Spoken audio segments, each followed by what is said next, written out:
Good afternoon, ladies and gentlemen. Shalom. I'm David Mencer, Israeli government spokesman for the National Public Diplomacy Directorate, here in the office of the Prime Minister. This Monday, the 17th of March, day 528 of the October 7th War. A couple of quick updates from me, and then we'll get straight to your questions.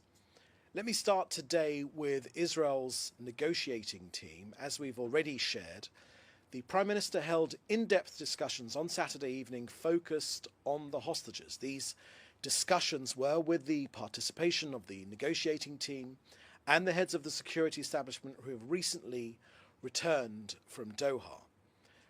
The Prime Minister then instructed the negotiating team to continue talks in Cairo, as per the mediator's response to the Witkoff proposal.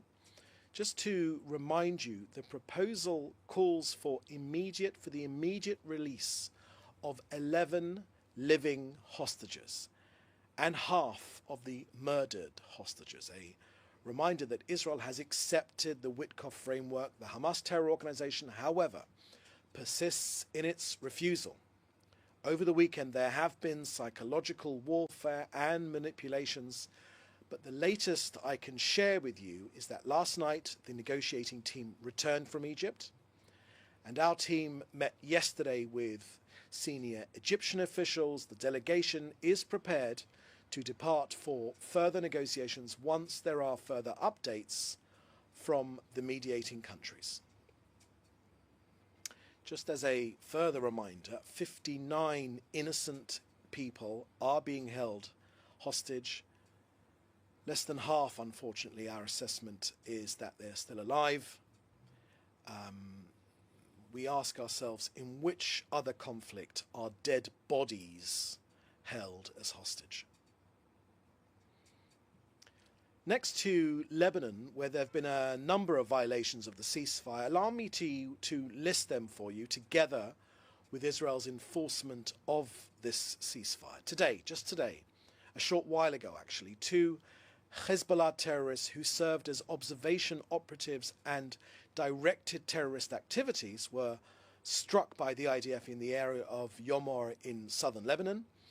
Over the weekend, our armed forces struck a Radwan force command and control center and structures used by Hezbollah in southern Lebanon. Also, over the weekend, our security services struck and eliminated two Hezbollah terrorists who were surveillance operatives and took part in directing terror attacks in the area of Yatar and Mais El Jabal in southern Lebanon. All of these occurrences are blatant violations of the understandings between Israel and Lebanon. Israel has been clear that it will remove any threat from Lebanon that may endanger our soldiers as well as our citizens. And Israel will strike armed terrorists in southern Lebanon and will operate in order to remove any threat to Israel and allow our people to return to their homes. To Gaza next. Earlier today in central Gaza, 3 terrorists operating near our troops attempting to plant an explosive device in the ground were struck by our defense forces. In addition, this time in Rafah, southern Gaza, terrorists again near our defense forces, again trying to plant explosive devices in the ground, were again intercepted by the IDF. As a reminder, Israel has the option to return to intense fighting, even according to the current framework, if the negotiations are not effective. This clause was supported by both the current administration and the previous US administration. So that's the end of our briefing today.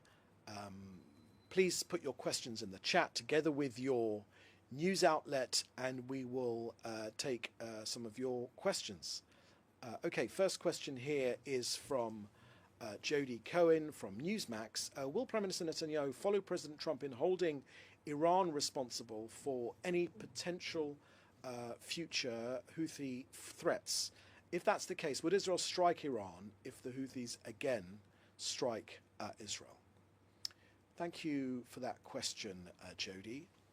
I don't know who else there is to hold responsible if the Houthis again attack Israel.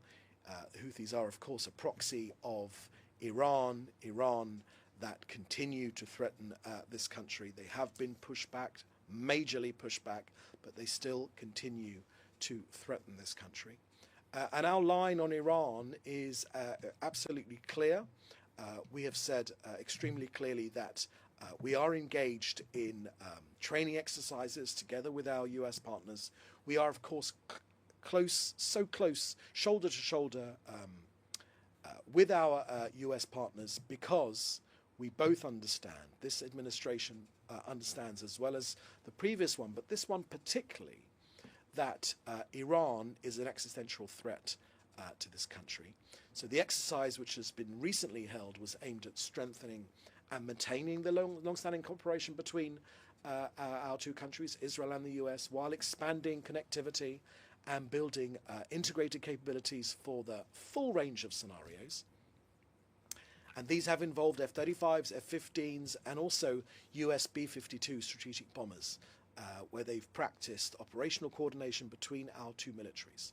Now, it's extremely clear that when it comes to Iran, we've made clear that, and the Prime Minister's made clear, that over the years, Iran cannot be allowed to achieve a nuclear weapon. President Trump agrees with this, and Israel has certainly supports President Trump's maximum pressure campaign. It was working before it was interrupted, and that is of course crippling sanctions, and secondly, a credible military threat to counter Iran's nuclear ambitions. This has deterred Iran in the past until the pressure was removed, so Israel certainly welcomes the restoration of this maximum pressure campaign.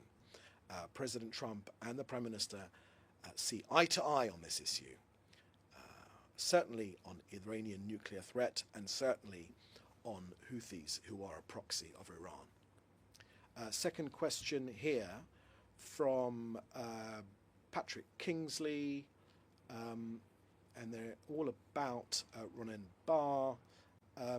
Yeah, there's three questions here about Ronen Bar, about next steps, about regarding Ronen Bar. Let me say to you then, Patrick, that the Prime Minister made a pretty comprehensive statement yesterday, and I would point you to that statement where he was crystal clear in terms of his thoughts on this issue, and that's where I would point you to any further comment as well.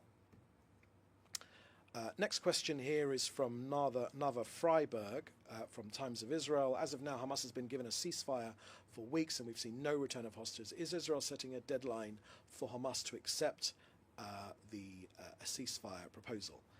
Thank you for that question, Nava. We shared with you at the top of this briefing the current situation regarding these negotiations. As we have said from the beginning, Israel reserves the right to return to intense battle against Hamas in any case, in any scenario. Let's be clear that, as we have been clear since October the 7th, when Hamas perpetrated the worst massacre on Jews since the Holocaust, our objectives are, of course, to get our hostages out, but our objectives are still destroying Hamas's governing and military capability, the release of all of our hostages, as I said, and ensuring that Gaza does not become a threat to Israel. These remain our objectives in this war, and actually the Prime Minister and President Trump and Steve Witkoff, who are in constant contact because they are working together to get our hostages home, and we will not rest until we get all of them out. And a final question here is from Nick Kolyozhin from Izvestia. You say you asked 2 weeks ago about Israeli Foreign Minister if Israel will condemn Ukraine for its national praise of Stephen Bandera and other Nazi collaborators. They remain streets in their name. I hope that it won't be banned. No, I mean, you've of course banned from these briefings. Thank you for that question, Nick. No, this is a free country, Nick, where no journalists are banned for their questions, and certainly in the time that I've been here, that's certainly never, ever been the case, nor in the history of this country. We do have a responsibility to a free press here in Israel, Nick, Of course, there are always questions when it comes to whether that free press impinge or support terrorist activities, but a free press is a key part of the standards which we hold dear in this country. In terms of your question on Ukraine, I haven't got any further information on this bandera which you talk about, and I'll pass your question on to the Foreign Ministry probably, who will be able to answer that question more comprehensively. Okay, that's the last question today. So thank you for joining us, and we'll see you again at the next briefing. Thanks. Bye-bye now.